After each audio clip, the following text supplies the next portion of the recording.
पिछले एपिसोड में हमने देखा था कि मूचन और जेंटियान के बीच में एक बैटल शुरू हो चुका था, जहां पर मूचन को वो बपटिज्म चाहिए था, लेकिन जेंटियान उसको ये करने नहीं देना चाह रहा था। इस वजह से जेंटियान मूचन के पीछे पड़ जाता, उसको किसी भी तरह से मूचन की जान चाहिए थी, लेकिन मूचन उसके साथ मुकाबला करता और हमें यहाँ पर मूचन का एक फ्लेम वाला लुक भी देखने मिला था, जो कि बहुत ज्यादा कमाल का था। और उसके जरिए वो यहाँ पर फाइट करने लग जाता है जेंटियान से, जिसके बाद तो वो जेंटियान को खूब मारता है और जेंटियान की हालत खराब होने लग गई थी। जेंटियान पूरा फुल ट्राई कर लेता, लेकिन वो उतना कुछ खास कर नहीं पाता और आखिरकार मूचन ने जेंटियान की जान ले ली थी। इस वजह से ब्लैक ड्रैगन भड़क जाता है और वो सीधा एक वॉर ही अनाउंस कर देता है नॉर्थर्न स्पेशल एकेडमी के खिलाफ कि अब हम यहाँ पर नॉर्थर्न स्पेशल एकेडमी को नहीं छोड़ेंगे, उसको खत्म कर दिया जाएगा। जिसमें बाकी सेक्ट वाले भी उसका साथ देने के लिए तैयार हो चुके थे। जिसके बाद यहाँ से ये एपिसोड शुरू होता है। तो इस एपिसोड की शुरुआत में हम मूचन को देखते हैं, जो कि बुशेंग और यूरान के साथ होता है। यहाँ पर वो लोग कहने लग गए थे कि मूचन, ये बपटिज्म जो है ना, वो किसी भी टाइम पर बस अब एक्टिवेट होने ही वाला है, तो तुम उसके लिए तैयार है ना, क्योंकि तुम्हें ही ये बपटिज्म हासिल करना है। बाकी के जो दुश्मन वगैरह थे मूचन के, जो जेंटियान के साथी थे, वो लोग कहना चाहते हैं कि बपटिज्म तो हमको भी चाहिए, लेकिन हमें लगता है कि हम मूचन का मुकाबला कर पाएंगे। जब जेंटियान कुछ नहीं कर पाया तो हमारी तो बस की है ही नहीं, इसलिए हमें अपने कदम पीछे करने ही पड़ेंगे। तो अब मूचन उस बपटिज्म का जो ऑरा बाहर निकल कर आ रहा था, उसके नीचे जाकर बैठ जाता है और सबसे ज्यादा ऑरा उसी को मिल रहा था, और उससे जो ऑरा होकर पीछे जा रहा होता है वो बाकी लोगों की तरफ जाता है, जिसमें यूरान और बुशेंग शामिल थे। लेकिन जितना दूर तक के वो जेंटियान के चेले वगैरह मौजूद थे, वहां तक कि बहुत ही कम ऑरा पहुंच रहा था, इसलिए वो ढंग से कल्टीवेशन नहीं कर पाते। मूचन तो अपना आराम से उस बपटिज्म के ऑरा के अंदर अपनी कल्टीवेशन करने के लिए बैठा हुआ था, जिस वजह से उसको काफी ज्यादा अच्छा लग रहा होता है, क्योंकि उसकी सभी चोटें बस कुछ मिनट के अंदर ही रिकवर हो चुकी थी और वो पूरी तरह से ठीक हो जाता है। मूचन कहते हैं कि ये ऑरा सच में इतना ज्यादा कमाल का, तभी तो लोग यहाँ पर इतना ज्यादा मरते हैं इस ऑरा को हासिल करने के लिए। सच में इसने तो मजा दिला दिया मुझे, ऐसा लग रहा है कि मेरा फिर से एक जन्म हो गया। इतना ज्यादा रिकवर और इतना ज्यादा खुद को फ्रेश महसूस कर पा रहा हूँ मैं। मुझे और ज्यादा ये ऑरा एब्सॉर्ब करना होगा, तो वो उसको और ज्यादा तरीके से हो सकता था, तो वो फास्ट तरीके से उसको एब्सॉर्ब करना शुरू कर देता है। वो कहता है कि मैं कोशिश करूँ थोड़ा सा ले जाऊं लोली के लिए भी यहाँ का ऑरा, तो उसके लिए भी फायदा कर जाएगा। तो यहाँ पर मूचन अपनी कल्टीवेशन कर रहा था, तो वही हम यहाँ पर देख पाते हैं उसे जिजवान को और उसके मास्टर को। वो लोग बहुत ज्यादा परेशान थे क्योंकि उनका प्लान तो फेल हो गया था। मास्टर जिजवान से कहना चाहते हैं कि तुमने कितनी कोशिश की मूचन को रोकने की, हर तरह से तुमने ट्राई कर लिया, लेकिन क्या फायदा हुआ? कुछ भी नहीं फायदा हुआ। उसको बपटिज्म मिल गया, वो भी बड़े शान से बपटिज्म के अंदर कल्टीवेशन कर रहा है। लोक क्लान का सपोर्ट भी अब उसी के पास आ चुका है, और तुम्हें अब क्या ही चाहिए? वो सब कुछ तो अपने पास ले ही जा रहा है। जेंटियान को हराना किसी बच्चों का खेल नहीं है, और उसको भी इसने बेरहमी से मार डाला। तो तुम जितना इसको नॉर्मल समझते हो ना, ये नॉर्मल है नहीं, ये ऐसे आसानी से मरेगा नहीं, वो तुम्हारे हर एक प्लान को फेल कर सकता है। तो जिजवान भी कहना चाहते कि हाँ, आपने बिल्कुल सही कहा, उसने जेंटियान को मारा है, इसके लिए मैं उसकी तारीफ करूंगा, उसकी तारीफ करना बनता है, क्योंकि जेंटियान को मारना कोई बच्चों का खेल नहीं था। लेकिन मैंने पूरी तैयारी करके रखी है, अगर बाय चांस भी वो डिवाइन स्पेशल माउंटेन से बाहर निकल कर आ जाता है ना, तो फिर भी मैंने उसके लिए सब कुछ इंतजाम करके रखा है। जैसे वो बाहर निकल कर आएगा, उसको समझ में आएगा कि वो किस तरह की मुसीबत के अंदर फंस गया। दूसरी तरफ हम यहाँ पर ब्लैक ड्रैगन और डीन के बीच में हो रहे बैटल को देख पाते हैं, जहाँ पर डीन अकेले पड़ चुके थे और उसके सामने कई सारे बंदे थे, जिनके साथ ब्लैक ड्रैगन भी शामिल था, और ये बैटल बहुत ज्यादा खतरनाक हो चुका था। डीन कहने लग जाता है कि मेरे बाकी साथी भी यहाँ पर आते होंगे और हम सब यहाँ पर मिलकर तुम्हें आराम से हरा सकते हैं, फिर दिखाते हैं तुम्हें कि तुम्हारी क्या औकात है। तो ये सुनकर वो ब्लैक ड्रैगन कहने लग जाता है कि अच्छा, तुम्हारे साथी आने वाले थे ना, अभी तक कि वो आए क्यों नहीं? और वो आएंगे भी नहीं, क्योंकि मैंने उनको पहले से किसी और काम में बिजी कर दिया है। तो ये देखकर डीन परेशान हो जाता है कि क्या बकवास बातें कर रहा था, तुमने सब चीज को पहले से प्लान करके रखा था कि किसी भी तरह से हमें यहाँ पर नुकसान पहुंचा सको। क्योंकि डीन को नहीं पता था कि बाकी के आसपास के जितने भी एकेडमी वाले हैं ना, वो सब जा चुके हैं नॉर्थर्न स्पेशल एकेडमी के हर एक बंदे से मुकाबला करने के लिए। पूरा का पूरा नॉर्थर्न स्पेशल एकेडमी का हर एक बंदा यहाँ पर बैटल में शामिल था, सभी मास्टर वगैरह भी बैटल के अंदर शामिल थे। तो कौन ही जा सकता है डीन को प्रोटेक्ट करने के लिए? वो लोग अपने आप को नहीं बचा पा रहे, तो यहाँ तक पहुंचेंगे कैसे? ड्रैगन फिश ऑफ बेमिंग जो था, उसके सामने भी एक बंदा आकर पहुंच जाता है, जिसका नाम था वूलिंग, और वो यहाँ पर आया हुआ था उस ड्रैगन फिश ऑफ बेमिंग के साथ मुकाबला करने के लिए। वो कहता है कि दोस्त, बड़े दिन बाद मुलाकात हो रही है, अभी भी तेरा दिमाग वैसा ही छोटू सा लेकिन बड़ा गुस्से वाला है, तो तुझसे लड़ने में बड़ा मजा आएगा। ऐसा लग रहा था कि इन दोनों के बीच में तो पहले से ही कोई दुश्मनी चल रही है। ड्रैगन फिश ऑफ बेमिंग जो था, वो उस वूलियांग से कहने लग जाता है कि देख, तू यहाँ पर आया क्या करने के लिए? तो अपने वूलियांग कॉन्टिनेंट के अंदर जाना, तो वहीं का बंदा, तो यहाँ पर अचार डालने के लिए आया क्या? तो वूलियांग कहता है कि देखो, मैंने सुना है कि यहाँ पर तुम्हारे पास किसी खास तरह का डिवाइन स्पेशल माउंटेन है, जिसके पर तुम लोगों को भेजते हो बपटिज्म हासिल करने के लिए। वो जगह बड़ी कमाल की लग रही है। तो मैं क्या कह रहा था कि हम दोनों यहाँ पर दोस्ती कर लेते हैं ना, और उस पूरे के पूरे माउंटेन को एक्सप्लोर करेंगे, वहाँ की स्पिरिचुअल एनर्जी हासिल करेंगे। क्या कहते हो? बड़ा मजा आएगा ना? तो ये सुनकर ड्रैगन फिश ऑफ बेमिंग कहता है कि भाड़ में जा तू यहाँ से, दफा हो जा तू यहाँ से, और जा अपने वूलिंग कॉन्टिनेंट के अंदर वहीं जाकर मर तू, यहाँ पर तो दिखना नहीं चाहिए। हमारी नॉर्थर्न स्पेशल एकेडमी के किसी भी मैटर से तेरा लेना देना नहीं है। है वो अपनी पावर का इस्तेमाल करते हुए उस वुलियांग के साथ फाइट करने की कोशिश करता है, लेकिन वुलियांग कहता है कि तुझे इतना भी समझ नहीं है क्या कि तेरे से सीनियर का या किसी का भी रिस्पेक्ट किस तरह से दी जाती है। उसको तेरे बात करने का तरीका मुझे बिल्कुल पसंद नहीं आया।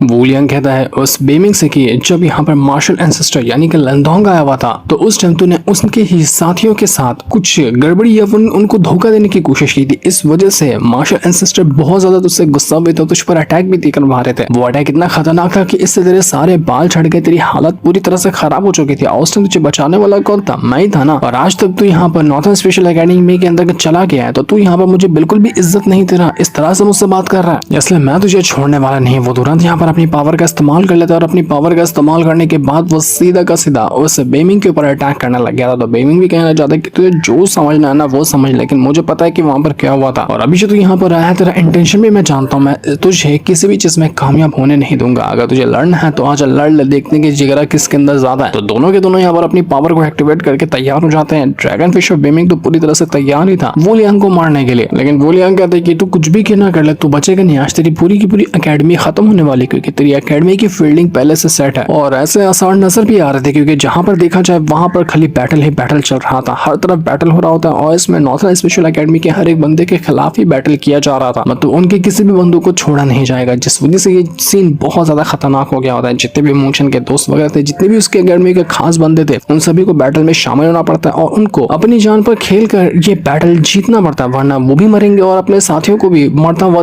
देखना पड़ेगा। इस वजह से वो लोग पूरी जान लगा देते ताकि सभी दुश्मनों से मुकाबला किया जा सके। हम कुछ बंदों को भी देख पाते हैं जो कि पहुंच चुके थे नॉर्थन स्पेशल एकेडमी का गेट तोड़कर अंदर घुसने के लिए, लेकिन पनिशमेंट हॉल के जो मास्टर थे वो लोग और बाकी मोशन के दोस्त वगैरह वहां पर आकर खड़े हो जाते ताकि गेट को प्रोटेक्ट किया जा सके और दुश्मनों को अंदर जाने ना दिया जा सके। लेकिन बाकी के जो पनिशमेंट हॉल के मास्टर थे उनके सामने वो कॉर्डन एकेडमी वाले आकर पहुंच चुके थे, वो उनसे लड़ने लगे थे। तो बाकी दोनों पनिशमेंट हॉल के मास्टर को कॉर्डन एकेडमी वालों के साथ फाइट करनी पड़ती है। लिटरली एक भी इंसान ऐसा नहीं था जो यहाँ पर फ्री बैठा हो, हर एक के पास कोई ना कोई दुश्मन आकर पहुंचा हुआ था जो उसको मारने के लिए तैयार था। इस वजह से ये सीन बहुत ज्यादा खतरनाक हो गया होता है। सभी को अपनी जान बचानी थी, वो भी किसी तरह से नहीं बचाएंगे तो खुद भी मरेंगे और एकेडमी को भी वो ले डूबेंगे। इस वजह से सारे लोग अपनी पूरी जान लगा चुके थे और उनका एक ही मकसद था कि किसी भी तरह से हमारी एकेडमी को प्रोटेक्ट करना है। वहीं हम यहाँ पर सुनर की बड़ी बहन सुजवान को देख पाते हैं, वो किसी तरह के फ्लैग को एक्टिवेट कर रही थी जो कि उसका एक खास फ्लैग होता है और वो बहुत ज्यादा कमाल का लग रहा था। वो पूरी जान लगाकर फ्लैग को एक्टिवेट करी थी। शायद हो सकता है कि जब वो फ्लैग एक्टिवेट हो जाए तो एक बहुत ही खतरनाक अटैक वो तैयार कर पाए जिससे वो दुश्मनों का मुकाबला कर पाएगी। इसी वजह से उसको फ्लैग एक्टिवेट करना था। बाकी जो पनिशमेंट हॉल के मास्टर थे वो लोग कहना चाहते हैं कि अकेले सुजवान ही नहीं कर पाएगी, उसको गार्ड करना पड़ेगा वरना दुश्मन आकर उसके ऊपर हमला कर देंगे, क्योंकि अभी इसका सारा का सारा ध्यान फ्लैग को एक्टिवेट करने में। तो बाकी के पनिशमेंट हॉल के मास्टर सुजवान को उसकी हेल्प करने के लिए वहां पर आकर पहुंच जाते हैं। तो वहीं हम मोशन को देख पाते हैं जो सारी चीजें अनजान था, उसको नहीं पता था कि इतनी बुरी सिचुएशन हो गई है बाहर नॉर्थन स्पेशल एकेडमी के ऊपर। वो थोड़े से यहाँ पर बैप्टिज्म के ऑरा को क्रिस्टल में कन्वर्ट करके अपने पास रख लेता है कि चलो लूली के लिए मैंने इसका जुगाड़ बना दिया, अब मैं जा रहा हूँ लूली को ये देने के लिए। लेकिन जैसा वो जा रहा था उसको यहाँ पर दिखाई देता है कि बाहर कोई खतरनाक तरीके का बैटल हो रहा है। तो ये देखकर मोशन एकदम घबरा चुका था, वो तुरंत अपनी जान लगाते हुए वहां से बाहर निकल कर आता है, देखने लग जाता है कि बैटल किसका हो रहा है, यहाँ पर चल क्या रहा है। बुशेंग और ज़्यूरान भी उसके साथ ही शामिल थे। वो तीनों के तीनों बाहर निकल कर आते हैं और देखने के लिए कि यहाँ पर सीन हो क्या रहा। तो हम यहाँ पर देख पाते ब्लैक ड्रैगन को जो अभी तक पूरा गुस्से में था डीन के साथ मुकाबला करने के लिए, वो यहाँ पर तैयार था डीन की जान लेने को। डीन भी कहते कि तुझे मेरी जान लेना ना तो उसके लिए तुझे अपना हिम्मत दिखानी पड़ेगी, तुझे जिगरा दिखाना पड़ेगा, क्योंकि मुझे लगता है कि तेरे बस की बात है, तू मुझे कभी नहीं मार सकता। अगर तेरे अंदर हिम्मत है तो मुझे मार के दिखा, मैं यहाँ पर लड़ने के लिए तैयार हूँ। तो यहाँ पर वो दोनों के बीच में फाइट चली रही थी, तब तक मोशन भी वहां पर आकर पहुंच जाता है। उसकी नजर जाती है ब्लैक ड्रैगन के ऊपर, उसको देखकर वो काफी ज्यादा भड़क चुका था कि ब्लैक ड्रैगन यहाँ पर क्या कर रहा है। तो देखते साथ ही जैसे ही वो ब्लैक ड्रैगन मोशन को देखते हैं, वो कहता है अपने पास एक उसका येलो ड्रैगन होता है उससे कि जाओ और मोशन को मार दे। तो ये कहते साथ ही वहां पर एक अजीब सा बंदा आता है जो कि बहुत ही ज्यादा डेंजरस लग रहा था और वो होता है येलो ड्रैगन। जैसा कि वो ब्लैक ड्रैगन है ना, उसका नाम था वो येलो ड्रैगन। और वो यहाँ पर आने के बाद अब मोशन से लड़ने के लिए तैयार था। बंदा सच में कमाल का दिख रहा था और ये होता है सॉवरेन रैन के ऊपर, मतलब कि मोशन के लग गए। येलो ड्रैगन मोशन की जान लेने के लिए उसके सामने आकर खड़ा हो चुका था। यहाँ पर मोशन को देखते साथ ही वो काफी ज्यादा हंस रहा होता है कि ये चूंटी को मुझे मारने के लिए भेजा गया, इसको तो मैं आराम से मार लूंगा। मोशन खुद थोड़ा सा अंदर से घबरा गया था क्योंकि उसको नहीं पता था कि ये सॉवरेन रैन का बंदा है, लेकिन उसका जो ऑरा था ना, उसको प्रेशर को महसूस करके मोशन समझ जाता है कि ये सॉवरेन रैन से नीचे नहीं होगा, इसकी मैं गारंटी देता हूँ। तो इसके बाद हम यहाँ पर देख पाते हैं लिंजी को, उसके सामने भी वो जो चेंबर ऑफ कॉमर्स का एल्डर आया था ना, वो उसके साथ मुकाबला कर रही थी। सच में ऐसा कोई इंसान नहीं था जो यहाँ पर फ्री बैठा हो या फिर कोई ऐसा हो जो दूसरे की मदद करने के लिए चाह पाए, क्योंकि जितने भी लोग थे सभी के पीछे एक ना एक दुश्मन को लगा दिया था, तो वो लोग एक दूसरे की हेल्प कर ही नहीं पा रहे थे। चेंबर ऑफ कॉमर्स का मास्टर यहाँ पर अपनी पावर का इस्तेमाल करते हुए लिंजी के ऊपर तो एक से बढ़कर एक अटैक देकर मार रहा होता है और उसकी वो हालत खराब करने की कोशिश करता है, लेकिन लिंजी भी उसके साथ फाइट कर रही होती है। छोटू मास्टर और दूसरे वाले जो मास्टर थे उनको तो यहाँ पर एक बंदे ने पूरी तरह से अपने विजन के अंदर ट्रैप करके रख लिया था। वो उसको अपने माइंड स्पेस में ले जाता है और वहां जाने के बाद वो उनको एक गेम के अंदर फंसा देता है, जिस वजह से उनको पता ही नहीं चला था कि उनका रियलिटी से वास्ता है क्या, वो रियलिटी में है या फिर एक चेस जैसे गेम के अंदर आकर फंस चुके। यहीं पर आकर उसको बीट करना था, तब जाकर वो इस गेम से बाहर निकल कर आ पाएंगे, लेकिन इस चीज के अंदर उसको बीट कर पाना बिल्कुल नेक्स्ट टू इम्पॉसिबल था। वो इतना चालू इतना चैप्टर होता है कि उसको हराना एकदम नामुमकिन नजर आ रहा था। इस वजह से जितना भी वो लोग हारते यहाँ पर उतने ज्यादा उनको तकलीफ होते जाती है। छोटू मास्टर तो अधमरा हो गया था मार खा खा के, लेकिन फिर भी वो दूसरे वाले मास्टर से कह रहा होता है कि देखो जो भी अटैक आ रहे हैं ना, सबको मैं हैंडल करने के लिए तैयार हूँ, तुम किसी भी तरह से इस बंदे को इस गेम के अंदर हराओ, क्योंकि अगर ये यहाँ पर नहीं हारा तो हम यहाँ पर मर जाएंगे। ऐसे तुम्हें इसको छोड़ना नहीं है, बस पूरी जान लगाकर इसको हराते जाओ। इस वजह से छोटू मास्टर पूरी जान लगा था अटैक को रोकने के लिए, तब तक दूसरा वाला मास्टर इस गेम को जीतने के लिए पूरी कोशिश कर रहा होता है। वो कहता है कि आज जो यहाँ पर तुमने किया है उसकी भरपाई नॉर्थन स्पेशल अकेडमी बड़े अच्छे से करेगा। जितने भी दुश्मनों ने यहाँ पर हमारे खिलाफ साजिश की है ना, सबको उसकी सजा जरूर मिलेगी। उधर हम सुजवान को देख पाते, वो अभी तक कि उसका जो फ्लैग था वो उसी को एक्टिवेट करने में लगी हुई थी, लेकिन अभी तक कि वो एक्टिवेट नहीं हो पाता। उसके साथ एक बंदा भी होता है और एक लड़की भी होती है जो उसका साथ देने के लिए इस फ्लैग में आए हुए थे। तो जैसे ही यहाँ पर ये चीज चल रहा था ना, वहां पर दुश्मन लोग आना शुरू कर देते हैं। इस वजह से यहाँ पर उन तीनों में से किसी एक को साइड होना पड़ता है ताकि उन दुश्मनों का मुकाबला किया जा सके ना, लेकिन ये साइड हो पाते कि इससे पहले एक दूसरी लड़की थी, वो वहां पर आकर पहुंच जाती है जो कि उनकी ही अकेडमी की थी और वो अपनी जान लगाते हुए उन दुश्मनों से फाइट करने के लिए चली गई थी, लेकिन फिर भी दुश्मन जो थे वो बहुत ज्यादा थे और वो उसको बहुत भयंकर वाली चोट दे देते हैं। लेकिन वो जो लड़की थी वो कहना चाहती कि मुझे इससे फर्क नहीं पड़ता, मैं तुम लोगों को प्रोटेक्ट करना चाह रही हूँ और तुम लोग किसी भी तरह से अपने अटैक को तैयार करो, मैं इनको रोकने की कोशिश करूंगी। लेकिन उसकी हालत पूरी तरह से खराब हो चुकी थी। वो लड़की हेवनली रैंकिंग की 39 नंबर पे आती थी, इतनी स्ट्रॉन्ग थी, लेकिन फिर भी वो ज्यादा कुछ कर नहीं पाए। उसी के साथ साथ सुजवान भी अब बेहोश होने लग गई थी, क्योंकि उस फ्लैग को एक्टिवेट कर पाना, जो अटैक वो तैयार करी उसको अटैक कर पाना बहुत ज्यादा मुश्किल था और इस वजह से उसकी हिम्मत ने अब जवाब देना शुरू कर दिया। लिंगर उसको बचा रही होती, उसको संभाल रही होती, लेकिन उसको समझ नहीं आता कि वो करे तो करे क्या, क्योंकि सुजवान अब बिल्कुल बेहोश हो गई थी, उसको कुछ होश ही नहीं था। लिंगर को बहुत बुरा लग रहा होता है। वो कह रही थी अपने अंदर मन के अंदर सोच रही थी कि मैं क्या करूं, मैं किस तरह से बचाऊंगी सुजवान को। उसको किसी भी तरह से सुजवान को बचाना था, लेकिन वो उसको नहीं बचा पा रही थी, इसलिए वो उसको वहां पर साइड रखती है और देखने की कोशिश करती है कि तुम ठीक तो हो ना। वो कहती है कि मैं जो ये अटैक को तैयार करना ना अकेला नहीं कर पाऊंगी, मुझे आपकी हेल्प चाहिए, आपको मेरी हेल्प करनी होगी। हमेशा हमेशा आपने मेरी हेल्प की है, मुझे प्रोटेक्ट करने के लिए आपने अपनी जान लगा दी है, लेकिन अब मेरी बारी है कि मैं भी आपको प्रोटेक्ट करने के लिए कुछ ना कुछ तो करूं। इसलिए बहुत हो गया, अब मैं आपको कुछ भी होने नहीं दूंगी, मैं आपको प्रोटेक्ट करने के लिए पूरी जान लगा दूंगी। तो जिस फ्लैग को तैयार करने में सभी इतनी ज्यादा अपनी पावर का इस्तेमाल कर रहे थे, अब यहाँ पर लिंगर भी अपनी पावर का यूज करते हुए उस फ्लैग को तैयार करने में लगी हुई थी। और अब देखते ही देखते वो जो फ्लैग होता है वो काफी हद तक एक्टिवेट हो चुका था। जैसे फ्लैग एक्टिवेट होता उसके अंदर एक अजीब सी पावर बाहर निकल कर आने लग जाती है। वो पावर आसपास के कई सारे बंद पड़े हुए फॉर्मेशन को एक्टिवेट करी थी, जिस वजह से यहाँ पर कोई खतरनाक अटैक तैयार हो रहा था। लेकिन वो अटैक तैयार होने से पहले ही जितने भी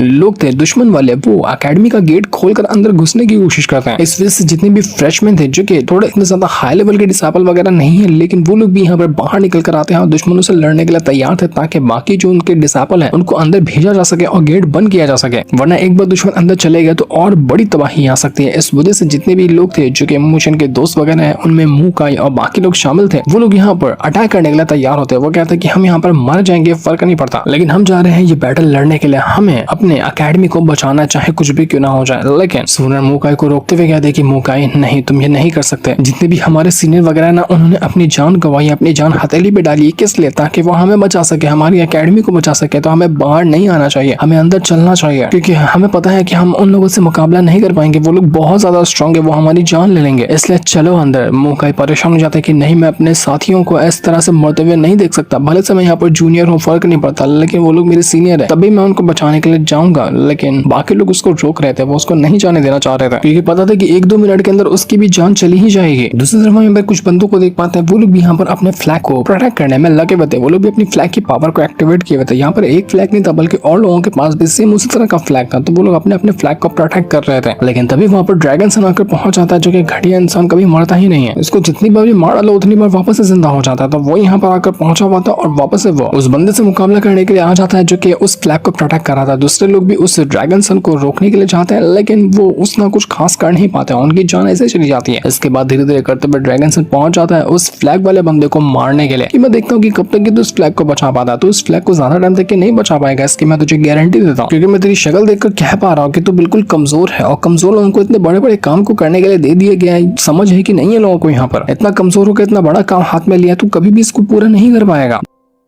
दूसरा बंदा जो यहाँ पर ड्रैगन सन को मारने के लिए गया था, वो अपने पहले वाले बंदे से कहना चाहता है कि देखो मैं अपनी जान दे दूंगा, मुझे इससे फर्क नहीं पड़ता, लेकिन तुम्हें किसी भी तरह से प्रोटेक्ट करना है इस फ्लैग को। तुम ये फ्लैग गिरने नहीं दे सकते, ये फ्लैग गिरा तो बहुत बड़ी मुसीबत हो जाएगी। तो ड्रैगन सन कहता है कि फ्लैग भी गिरेगा, मैं तुझे भी गिराऊंगा, देखता हूँ कि तुम लोग यहाँ पर क्या ही उखाड़ लेते हो मेरा। वो तुरंत यहाँ पर अपनी पावर का इस्तेमाल करता है और उस बंदे को यहाँ पर वो उसकी ऐसा लगा था कि जान ही ले चुका है। इसके बाद वो चला जाता है फ्लैग प्रोटेक्ट करने वाले बंदे के पास, उसके अंदर से वो अपनी स्वॉर्ड घुसा चुका था, जिस वजह से उस बंदे की भी हालत पूरी तरह से खराब हो जाती है। उसको भी समझ नहीं आता कि वो करे तो करे क्या। वो ड्रैगन सन से कहना चाहता है कि मैंने तुझसे कहा था तुझसे कि तू कुछ भी यहाँ पर नहीं कर सकता, और देखा तेरी हालत खराब हो गई, तू इस फ्लैग को नहीं प्रोटेक्ट कर पाएगा। अभी मैं फ्लैग को यहाँ पर तोड़ता हूँ। बाकी उस ड्रैगन सन का एक और साथी यहाँ पर पहुंच चुका था, वो कहना चाहता है कि अरे ये बंदा तो हेवनली रैंकिंग की लिस्ट में आता है ना, और हेवनली रैंकिंग की लिस्ट में सिर्फ नॉर्दर्न स्पेशल एकेडमी के एलीट डिसाइपल ही आते हैं। मैंने पहले से सोच लिया था कि ये नॉर्दर्न स्पेशल एकेडमी किसी भी काम की है नहीं। वहाँ के जो एलीट डिसाइपल है जो हेवनली रैंकिंग में आते हैं, वो लोग भी बिल्कुल लूजर ही है। उनके पास ना कोई पावर है ना कुछ भी है, न जाने कहाँ से इनको डाल दिया गया है हेवनली रैंकिंग में, जबकि इनकी औकात ही नहीं है वहां जाने की। तो ये देखकर वो बंदा कहना चाहता है कि हाँ ठीक है, मैं कमजोर हूँ, मैं मानता हूँ कमजोर, क्योंकि मैं अपने साथियों को प्रोटेक्ट नहीं कर पाया, अपने साथियों को अपनी आंखों के सामने मरते हुए देखा, लेकिन मैं इतना भी कमजोर नहीं कि जो जिम्मेदारी मुझे मिली है उसको पूरा करने के लिए अपनी जान देने का डर मेरे अंदर लगा रहा है। मैं अपनी जान यहाँ पर दे दूंगा, लेकिन मुझे जो जिम्मेदारी मिली है फ्लैग को प्रोटेक्ट करने की, मैं उसको प्रोटेक्ट करके ही रहूंगा। तो मेरी जान लेना चाहता है तो खुशी से ले ले, लेकिन मैं इसको प्रोटेक्ट करते हुए मरूंगा, ना कि यहाँ से डर कर भागते हुए। तो जैसे ड्रैगन सन अब यहाँ पर उस बंदे की जान ही लेने वाला है कि तू बहुत बोलता है, तेरे को अभी मारना ही पड़ेगा, कि तभी वहां पर चेन शेंग और जीजुआन आकर पहुंच जाते हैं। पर जब तक वो लोग यहाँ पर आए थे तब तक काफी ज्यादा देर हो चुकी थी। उस बंदे को अटैक लग चुका था और वो उस फ्लैग को प्रोटेक्ट करते करते ही यहाँ पर मारा जाता है। फ्लैग जो था असल में इस चीज के लिए काम आता है कि वो एक सीक्रेट पोर्टल को एक्टिवेट करता है, जिसके अंदर एकेडमी के बंदों को डाला जा रहा है ताकि ये लोग बैटल से बच सके। अब जब तक ये फ्लैग खड़ा रहेगा ना, तब तक ये वो पोर्टल जो है वो खुला रहेगा और उसके अंदर लोग जाकर अपने आप को बचा सकते हैं। जैसे ये फ्लैग खत्म होगा वो पोर्टल बंद हो जाएगा और उसके अंदर कोई भी अपने आप को जाकर नहीं बचा पाएगा। यही वजह थी कि बाकी साथियों को बचाने के लिए ये लोग फ्लैग को प्रोटेक्ट कर रहे थे, ताकि और ज्यादा से ज्यादा बंदों को यहाँ पर अपने आप को बचाने का मौका मिले उस पोर्टल के अंदर जाने के बाद। तो फ्लैग जैसे ही खत्म हुआ वो पोर्टल बंद हो जाता। तो ये देखकर वो जो चेन था वो बहुत ज्यादा गुस्सा हो जाता। वो कहता है कि अब मैं यहाँ पर अपनी पावर का इस्तेमाल करते हुए दिखाता हूँ कि तुम जो हमें इतना कमजोर समझ रहे हो ना, कि हम कितने कमजोर हैं। मैं अपनी नॉर्दर्न स्पेशल एकेडमी को प्रोटेक्ट करते हुए अपनी जान देने के लिए तैयार हूँ। मैं दिखाता हूँ यहाँ पर कि हम क्या चीज है। इसके बाद वो तैयार हो चुका था ड्रैगन सन से मुकाबला करने के लिए, और लीजुआन भी उसके साथ शामिल होता है। वो दोनों उस ड्रैगन सन से लड़ने के लिए तैयार थे और अपनी इस नॉर्दर्न स्पेशल एकेडमी को प्रोटेक्ट करने के लिए वो तैयार थे। ज्यादातर कमजोर डिसाइपल और जो भी फ्रेशमैन वगैरह थे उनको तो पोर्टल के अंदर डाल दिया गया था। वो लोग यहाँ पर ज्यादातर जाकर सेफ हो चुके थे, लेकिन बाहर जितने भी लोग मौजूद थे वो ज्यादातर इंजर्ड थे और थोड़े स्ट्रॉन्ग डिसाइपल थे, जो लोग खुशी खुशी अपनी जान देने के लिए तैयार थे ताकि अपनी एकेडमी को प्रोटेक्ट किया जा सके। इस वजह से पूरी की पूरी एकेडमी जो थी वो तैयार हो चुकी थी लड़ने के लिए। दूसरी तरफ हम यूरान को देख पाते हैं, वो अपने फादर के पास आती है, जो कि आराम से बैठकर चाय वगैरह पी रहा था। वो अपने फादर से कहती है कि फादर आप यहाँ पर बैठकर क्या कर रहे हैं? आप देख पा रहे हैं नॉर्दर्न स्पेशल एकेडमी के ऊपर कितना बड़ा खतरा आया हुआ है। अगर आपने कुछ नहीं किया तो वो अपने आप को कैसे बचा पाएंगे? उनकी जान जा सकती है, इसलिए आपको कुछ करना होगा, आप जाकर उसको बचाइए। लेकिन उसका फादर कहता है कि मैं अभी बीच में किसी चीज के जाकर टांग नहीं घुसा सकता। अगर टांग घुसाने गया तो जितने भी हमारे व्यवहार है बाकी एकेडमी के साथ वो बिगड़ जाएंगे, इसलिए मैं जो करूंगा अपना थोड़ा दिमाग लगा के करूंगा। उसका फादर कौन था वो अभी दिखाया तो नहीं गया, लेकिन इस चीज से वो यूरान परेशान हो जाती है कि अगर आप जाते मूचन को प्रोटेक्ट करने के लिए तो कितना अच्छा हो जाता। अब मूचन अपने आप को कैसे बचाएगा? तो क्या मूचन अपने आप को बचा पाएगा, या फिर नॉर्दर्न स्पेशल एकेडमी खुद को वापस से स्टेबल कर पाएगी, या फिर वो खत्म हो जाएगी? तो हमें पता चलेगा नेक्स्ट एपिसोड के अंदर, जिस दिन को दिखाते साथ ही ये वाला एपिसोड यहीं पर एंड हो जाता है। Thanks for watching.